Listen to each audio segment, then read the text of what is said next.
बन बैठे अज दे गवार, इको झूठ बोलदे आ ओ भी बार बार। बैठ के जनानियां ना करदे आ चुगलियां ते शोह दा नाम रखदे आ चज दा विचार। शाम ते सवेरे भालदे विवाद ने, एवें तेरे नाल करदे फसाद ने। 24 घंटे नाले निंददे परौणे नूं, नाले ओदे कल्ले कल्ले गीत याद ने। भावें औखी होई ऐ करौड़ तेरे ते, बोलदे ने एवें साले लाउड तेरे ते।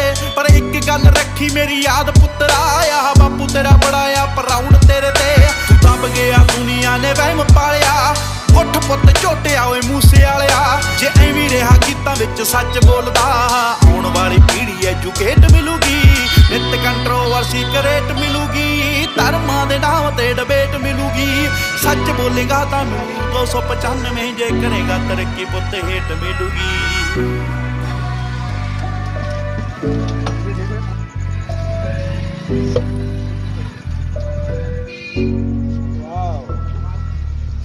देखा